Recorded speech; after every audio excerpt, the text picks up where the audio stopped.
G'day, I'm Kev. This is my channel. It's all about building and maintaining ponds on the cheap. If that's something that interests you, go ahead and subscribe. Now, one of the cheapest and most energy efficient ways to filter a pond is with a bog filter.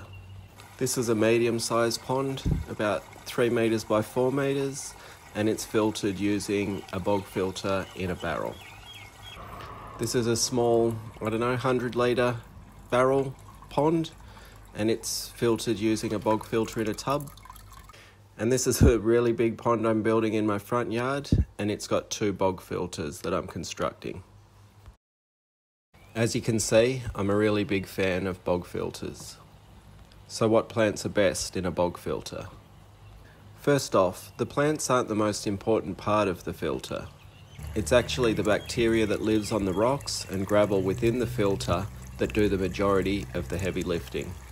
If you're not too sure about how the bacteria in a pond works and why it's so vital, check out some of my other videos on the subject. The other important thing for the bog filter to do is move water through nice and slow. This allows it to trap small solid materials in the filter rather than return it to the pond. I do have videos on the size of a bog filter and the flow rates that I like to aim for. If you want to check them out too, feel free. Anyway, back to the plants. They are used to consume excess nutrients that are present, most notably nitrate. The roots will also help trap that small solid material that I mentioned earlier. Now, the roots are a very important consideration when it comes to the plants going into the bog filter. For me, anything that is too invasive is out. Plants with root systems that are too vigorous and deep will clog the filter. We want the water to pass through nice and easy. So in this barrel filter, the only plant I'm using is Bacopa monnieri. It's got small fibrous roots, but they stay nice and shallow. That makes them easy to pull out. You want plants that are easier to maintain, as at least once a year you want to get in there and remove half the plant material, including the roots. This removes all those nutrients the plants have consumed, and it encourages new growth, which of course consumes more nutrients. Now here's an assortment of other plants that would do well in a bog filter. I'm using these in the same pond, but this is in the stream that connects the bog filter to the main pond. A stream is also a great little filter. So here I've got Impatiens, Upright Milfoil, Dwarf Sweet Flag, and some more Bacopa.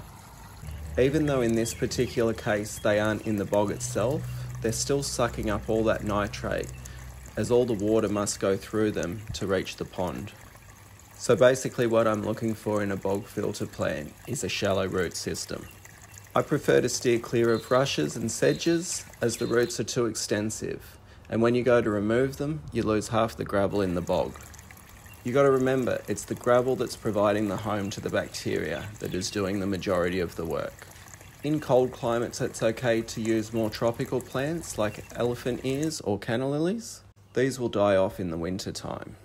However, with the cannas, you'll still need to get in there and thin out the root ball, as it will continue to get bigger year after year and eventually fill the entire bog.